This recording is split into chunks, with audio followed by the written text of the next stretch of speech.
Bonjour à toutes et à tous et bienvenue dans cette nouvelle vidéo. Moi c'est Rodolphe et l'année dernière avec ma petite amie on a fait un road trip tout autour du Japon en van afin d'aller filmer des documentaires sur des artisans traditionnels japonais. On a vraiment vécu une aventure formidable grâce à ce mode de logement et grâce à ce mode de transport, donc à tout ce mode de vie. C'était une première pour nous et on s'est vite rendu compte qu'il y a plein de points positifs à louer un van pour partir explorer le Japon. Du coup, avant de commencer, t'as parlé du sponsor? Hein? Quel sponsor? Le sponsor de la vidéo. C'est pas une vidéo sponsorisée. Si, là. il y a un sponsor, c'est juste que t'as oublié. Ah bon? Ouais. Ok, et ça veut dire quoi? Tu veux le faire? Ouais, je suis chaud, je peux le faire. Ok, bon, je te laisse la place, mais tu dis pas de bêtises, Non, hein, je te t'inquiète. fais confiance. Ah, vas-y, Ok. ça marche. Je reviens après. Tranquille. Ok. Alors, ok, en vrai, il a pas du tout de sponsor, mais je voulais juste lui faire un petit coup de pub pour son livre 80 jours Japon. Voilà, il en reste quelques-uns sur le site et il va parler du road trip là dans cette vidéo avec Georgette. Ils vont en parler tous les deux et ça, ce livre-là, ça raconte toute l'aventure du road trip en fait. Voilà, c'est vraiment très cool. Il en reste une petite centaine sur le site, donc je vous invite à aller jeter un petit œil. Voilà, lui dites pas que j'ai dit ça. Il pense qu'il a un sponsor, il est content. Oh, attendez. Pardon. Je disais, 5 bonnes raisons de faire un road trip en van au Japon. C'est parti.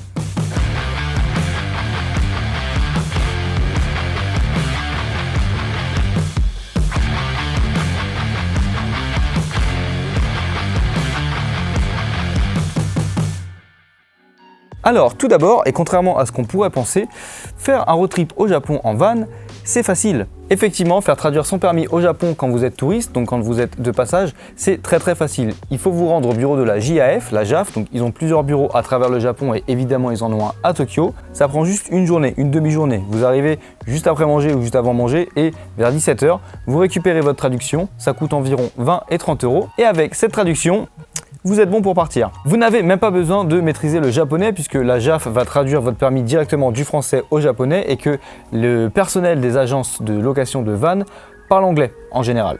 Avec Amandine, on est passé par l'entreprise Camgo, donc il ne s'agit pas du tout d'un partenariat, mais ils ont été tellement cool et le gérant Kimi a été tellement gentil avec nous que ça me fait vraiment plaisir de leur faire un petit peu de pub. Il parle très bien anglais, il a vécu en Australie et il est super disponible. Par contre, et le petit bémol, enfin si on peut appeler ça un bémol, c'est qu'une fois que vous avez votre permis traduit et le van loué, vous êtes dans la jungle. Directement, moi ça m'a surpris, c'est-à-dire que le type il vous donne les clés, il vous dit bon voyage, salut, tu pars sur la route. Bon, faut pas oublier qu'au Japon, il roule à gauche et faut être prudent, en tout cas les premiers jours, les premières heures, soyez prudent sur la route parce que tout est à l'envers. Imaginez que vous conduisez dans le mode miroir de Mario Kart, c'est un petit peu déroutant au début donc je vous conseille de faire gaffe, mais en général ça se passe très bien. Et comme je le disais, pas de panique, vous n'avez même pas besoin de maîtriser le japonais puisque tous les panneaux sont traduits, ils sont en alphabet latin.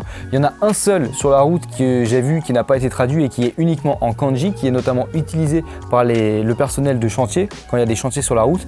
Ça veut juste dire ralentissez. Donc dites-vous que si vous voyez un panneau japonais avec 2 kanji, avec 2 symboles japonais, faut ralentir. Voilà, levez le pied, c'est tout.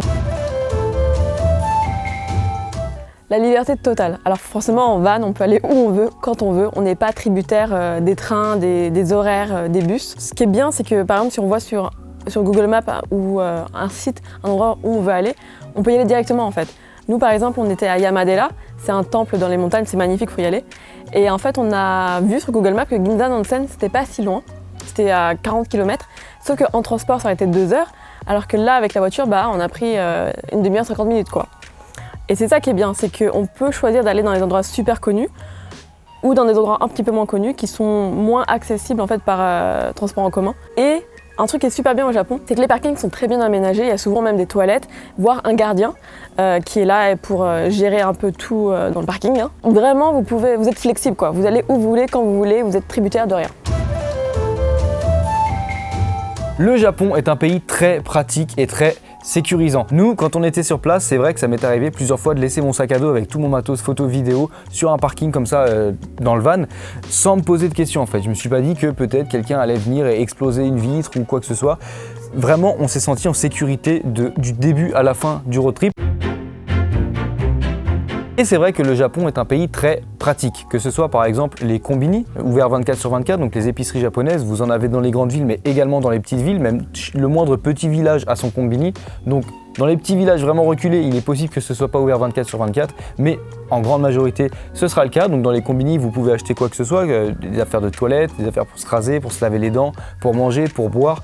Aucun problème, vous avez tout de disponible. Sur le côté pratique, on pourrait continuer par exemple en disant que vous pouvez garer votre voiture quasiment n'importe où. Au Japon, il y a plein de Michi no Eki, donc littéralement la gare de la route. Ce sont des aires de repos sur lesquelles vous pouvez venir pour vous reposer, même pour dormir la nuit. Les Japonais eux-mêmes le font et c'est d'ailleurs fait pour ça. Ensuite, pour vous laver par exemple ou pour laver vos vêtements, vous avez des sento ou des onsen qui sont des bains publics pour la faire simple. Partout, tout autour du pays. Vous avez également des coin laundry, on appelle ça. Donc, il s'agit de lavomatique où vous pouvez aller laver vos fringues. Ça aussi, en général, c'est 24/24 et il y en a pas mal en périphérie des grandes villes, voilà, même dans les petits villages. Bon, je pourrais passer la journée à vanter le côté pratique du Japon, surtout en road trip. Pour moi, faire un road trip au Japon, c'est faire un road trip en mode facile. Vous avez accès à tout, à n'importe quel moment et c'est vraiment super sécurisant et rassurant. Donc, je peux que vous conseiller d'aller au Japon pour faire un road trip, notamment pour tous les points que je viens de lister juste ici. Louer un van aménagé, ça revient beaucoup moins cher que le voyage traditionnel. Parce que dans le prix de location du van, qui est d'environ 70 € par jour, vous avez donc le transport et le logement inclus. Par exemple, pour le plein, nous on faisait 500 km pour 50 € à peu près. Dans un voyage traditionnel, les transports au Japon sont très bien développés, mais ils sont chers.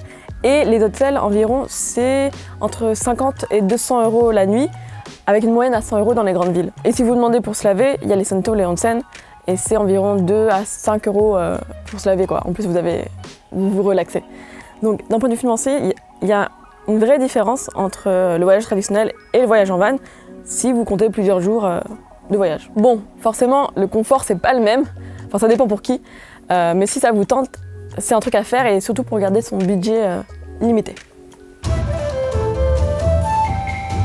Enfin, et c'est aussi très important, si vous choisissez ce mode de voyage, vous aurez un voyage personnel et surtout très authentique. Personnellement, j'ai trouvé que conduire au Japon, c'était un bon moyen de me rapprocher finalement de la culture japonaise, mais pas la culture au sens les temples, les traditions, etc., mais vraiment la culture populaire peut-être, à la rencontre des gens. On a rencontré des gens sur des aires de repos, ce genre de choses, qui étaient d'ailleurs très amusés de savoir qu'on dormait dans notre van. Quand les gens nous voient dans des lieux un petit peu reculés, dans les villages, et qui nous demandent comment vous êtes arrivés là, ou vous dormez où ce soir, et qu'on leur dit bah on dort dans notre van, en général ça les amuse et ça permet d'avoir une petite conversation comme ça, qui est plutôt agréable, et je trouve que ça rapproche finalement, tout simplement. Ensuite, vous allez avoir un voyage qui est complètement différent de tout ce que vous pouvez voir en ligne, notamment sur YouTube il y a un nombre de vlogs incroyable, il y a beaucoup de gens qui vont au Japon et qui filment, mais en général, il s'agit toujours de lieux un petit peu similaires, si vous voyez ce que je veux dire. Quand vous avez un van, vous allez sur Google Maps, vous regardez, voilà, vous êtes sur la route, vous voyez un truc là, vous vous dites, et si on allait regarder? Et c'est qui tout double. Des fois on tombe sur des endroits qui, bon, voilà, c'est mignon, mais sans plus. Et des fois on tombe sur des endroits incroyables. Je repense à la cascade, le onsen naturel, donc les sources thermales naturelles qu'on avait trouvées avec Amandine. Qu'elle avait trouvé, elle est en train de me dire, effectivement, c'était elle mon copilote, c'était elle qui était sur Google Maps tout le temps. Oui, mais c'est vraiment un de ces endroits du Japon qui sont cachés et que personne ne connaît finalement. Et quand on arrive dessus, quand on les découvre, on se dit waouh, on a découvert un truc au Japon quoi. Je trouve qu'au Japon, on a besoin de découvrir encore des nouveaux endroits et voyager en van et partir à l'aventure comme ça, c'est un très bon moyen de découvrir des endroits authentiques et inconnus. Donc, encore une fois, je vous le conseille. Merci beaucoup d'avoir regardé cette vidéo jusqu'au bout. On espère que ça vous a donné envie de faire un road trip aussi autour du Japon.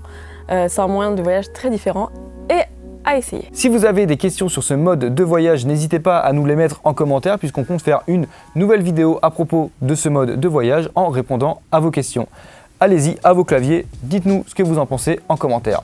A très bientôt pour une nouvelle vidéo. Ciao, peace.